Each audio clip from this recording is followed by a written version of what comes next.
최강 스카이와 함께하는 최강 입시연구소. 안녕하세요, 김 소장입니다. 네, 안녕하세요, 한 원장입니다. 이번 주에 이제 소개해드릴 대학은 이제 시립대. 네, 이제 저희가 흔히 얘기하는 이제 탑 10이라고 하잖아요. 그렇죠. 어떻게 보면 이제 탑 10의 마지막 학교죠. 저희가 일단은 오늘까지 이렇게 해서 좀 2024 이 대학 전형 분석을 좀 잠깐 멈추고 네, 다음 주부터는 이제 정시 관련된 콘텐츠들이 좀 나갈 건데 네. 이번 주에도 이제 동시에 좀 나갈 거예요. 그래서 우선은 올해 이제 정시 입시가 끝날 때까지는 또 정시 관련 정보를 좀 소개해 드린다. 우선은 그렇게 좀 말씀을 드리면서 지금부터 이제 시립대 편 시작하겠습니다. 우선은 이제 시립대 교과 전형은 이제 지역균형 전형이라고 이제 부르고 있고, 내년 2024 입시부터는 이 재수생까지는 지원이 가능해요. 올해는 안 됐었나요? 네, 뭐 우리가 변경점도 같이 보면은 네. 원래는 졸업 예정자만 가능했습니다. 아, 그런데 이게 이제 일부 변경되면서 재수생까지는 우리가 이제 허용해 주자로 이제 내년부터 바뀌어요. 그러니까 네. 올해까지는 이제 원래는 현역생만 가능했다. 이제 교과 100이고요. 네. 이제 공통 일반 90%에 이제 진로 상위 세 과목이 이제 10%에서 이제 진로 과목이 좀 포함된다. 이렇게 좀 보시면 되고, 인문계열하고 자연계열 전부 다 국수영사, 국수영과 아주 전통적인 이제 교과 반영 교과목들을 그냥 반영한다. 전형적인 그냥 전형이네요. 네, 일반적인 그냥 진짜 순수 교과 100%다. 네. 이렇게 보시면 돼서 여기는 솔직히 뭐 변수가 없죠. 그냥 등급으로 딱딱딱 잘려가지고 그냥 끝나는 게임이니까. 대신 이제 수능 최저가 존재하는데 이제 3합7 좀 빡빡하죠. 그래서 인문계열은 이제 3합7이고요. 네. 자연계열도 다 3합7인데 이 시립대가 조금 특이한 게 이 모집단이라고 하잖아요. 네. 이 인문계열, 뭐 자연계열 원래 크게 두 가지로 구분되는데 여기가 인문계열 뭐 1, 2, 3 자연계열 1, 2, 3 해서 이 모집단이 맞춰 다 분리시켜놨어요. 그래서 생각보다 좀 복잡해요. 그래서 자연계열 1은 미적하고 기하까지 반영을 해주는 3합7이고 네. 자연계열 2는 확통까지도 반영해주는 3합7이에요. 이게 그럼 학과마다 틀린 건가요? 예, 학과마다 틀려요. 그래서 학과마다. 이따가 조금 소개를 해드릴 건데, 네. 올해까지는 원래 추천 인원이 8명이었거든요. 네. 근데 내년부터는 어떻게 되냐? 10명. 그래서 고교별 10명으로 일단 2명이 늘어납니다. 그러니까 2명이 늘어나면서 재수생도 포함시켜주는. 약간 이제 그런 형태가 되는 거죠. 그러니까 현역생만으로도 충분히 채울 수 있는데 아무래도 좀 허용폭을 좀 증가시켰다? 뭐 이렇게 볼 수 있고, 이렇게 되면 지역 균형 전형에 대한 인원도 내년에 조금 더 올라가겠죠. 그래서 어떻게 보면은 시립대가 일반고 학생들에게는 좀 허용폭을 좀 더 늘려주고 있다. 약간 뭐 그런 느낌? 보시면 아시다시피 인문계열 1, 2, 3, 자연계열 1, 2, 3 네. 이렇게 나눠져 있어서 요거를 잘 이해를 못하면 이제 되게 헷갈릴 수 있어요. 최저 준비했는데 나는 학통으로 된다고 해서 준비했는데 안 돼? 뭐 돼? 이런 경우들이 가끔 생길 수 있으니까 요게 지금 2024 네. 내년 입시 계획 안에 나와 있는 현재 이제 계열별 이제 분류예요. 요걸 좀 참고하시면 좋지 않을까. 그럼 본인이 가고 싶은 과를 보고 그 다음에 최저를 맞춰야 되는 거네요? 그렇죠. 그거를 조금 꼼꼼하게 확인을 해야 된다. 요 시립대가 요런 게 좀 필요하다. 네. 그래서 요런 거 좀 참고하셨으면 좋겠다라고 생각이 들고요. 자, 종합전형은 올해부터 이제 변경이 됐어요. 그러니까 네. 올해부터 면접형하고 이제 서류형이라는 게 처음 생겼어요, 올해. 그래서 면접형은 이제 3배수. 네. 그래서 면접 40% 반영. 네. 그다음에 서류형은 이제 서류 100%. 100%. 그리고 서류평가 요소도 올해부터 이제 이 3대 역량을 그냥 활용하고 있습니다. 그래서 내년 입시에서는 뭐 바뀌는 건 없어요. 큰 변화는 없다. 올해하고 똑같다라고 보시는 대신 이제 사회통합전형에서 이 기회균형 특별전형에 대한 이 지원 자격이 조금 변경됐어요. 어떻게 변경됐냐면, 뭐 그냥 간단하게 말씀드리면, 원래는 사회통합전형에 특성화 고교 졸업자가 원래 지원이 불가능했어요, 원래는. 그러니까 얘네가 원래는 다 정시로만 지원이 가능했는데, 요거를 이제 내년부터는, 그러니까 24 입시부터는 이제 수시에서도 네. 이 사회통합전형으로 지원이 가능하다. 그러니까 수시에서도 지원이 가능하다. 원래 수시에 지원이 좀 힘들었는데, 네. 그러니까 요렇게만 그냥 알고 계시면 된다. 여기서 제가 딱 봤어요. 여기서 보니까 이 동일 계열이라는 게 무슨 말씀이죠?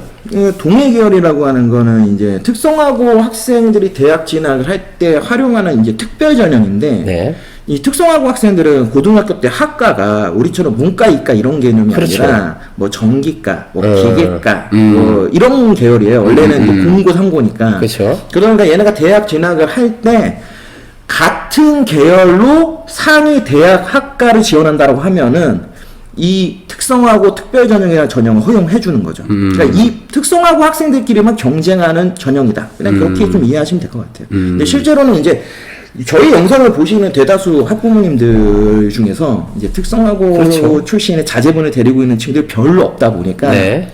그냥 한번 이런 게 있구나. 그래서 요런 걸 통해서 소위 얘기하는 특성화고 애들이 대학에 진학하는구나. 요 정도로만 그냥 이해하시면 됩니다. 그럼 이 전형은 특성화고하고 특성화고끼리만 싸우는 거지 특성화고하고 인문계하고 섞이지 않는다는 말씀이시죠? 그렇죠. 원래는 특성화고 이제 특별전형이라고 하는 건 특성화고 학생들끼리. 다만 지금 이 시립대에 있는 사회통합전형이라고 하는 부분에서는 요 사회통합에 걸려있는 이 지원 자격에 특성화고를 포함시켜 주는 거니까 시립대만큼은 일반고도 지원이 가능하고 특성화고도 지원이 가능하고 뭐 무슨 자사고 말씀이야? 특목도 요 조건으로 맞는 애는 지원이 가능해서 걔네들끼리 경쟁한다.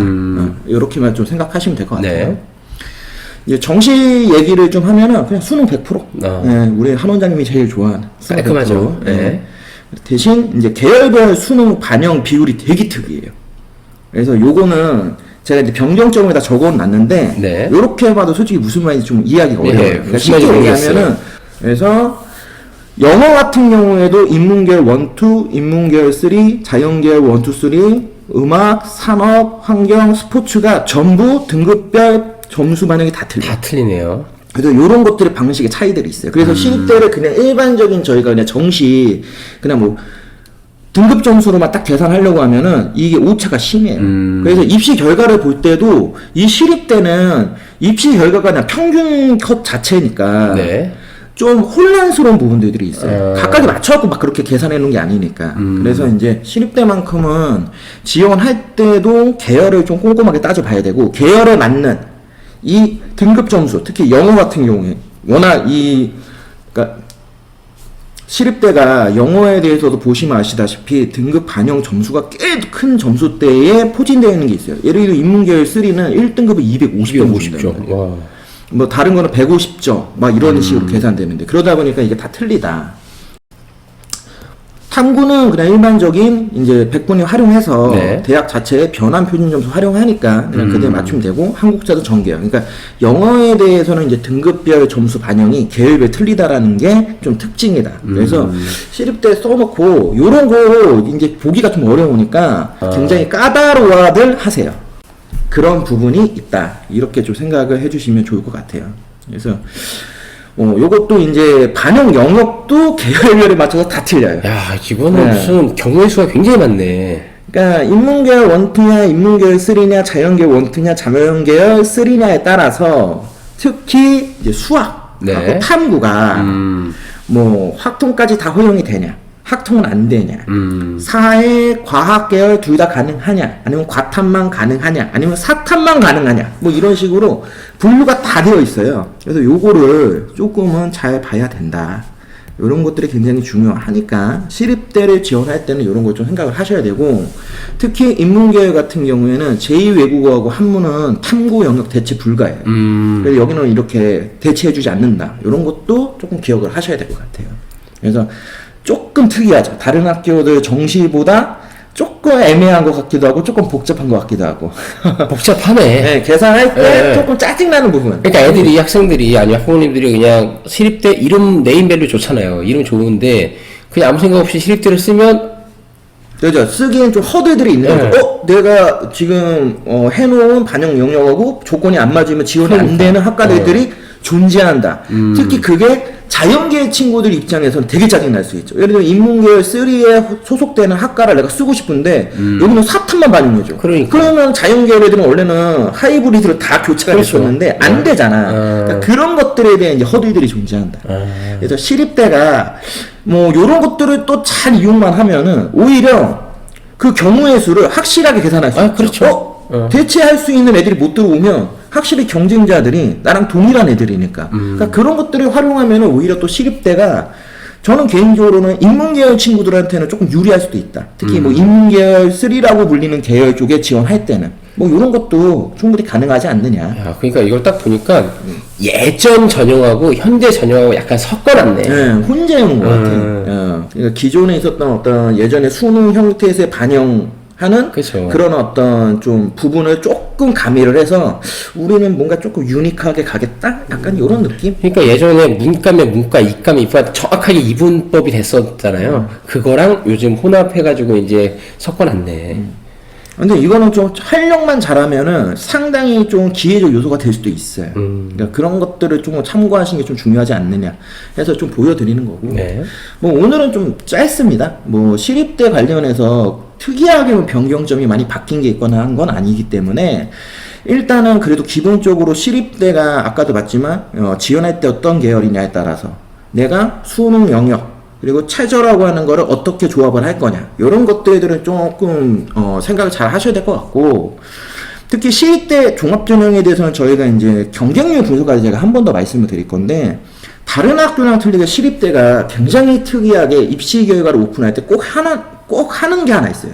그래서 저는 최소한 우리 학부모님 학생들이 정말 상위권 대학을 지원할 거다라고 한다면 시립대를 쓰지 않아도 시립대 입시 결과를 꼭 보라고 제가 말씀을 드리고 싶어요. 이따가 그래요? 말씀을 드릴 거지만 이유는 시립대가 다른 학교랑 틀리게 종합전형에서 일반고, 자사고, 특목고의 합격 등급을 다 분류해서 보여주고 있어요. 아, 그러다 보니까 어떻게 보면 되게 그 상위 탑 10 라인에 있는 대학들의 어떤 기준 잣대가 될 수 있어요. 그러니까 툭 쳐서 보여주는 게 아니라 평균으로 보여주는 게 아니라 그냥 일반고, 다 특성하고 따로 해서 보여줍니다. 그래서 이따가 네. 이 경쟁률 분석편에서 한번 보여드릴까 합니다. 네. 하시게. 그래서 우선은 이 전형 분석에 대해서는 이렇게 해서 마무리를 하고요. 네. 그다음에 2부에서 다시 이 시립대에 대한 이야기를 계속 이어나가도록 하겠습니다.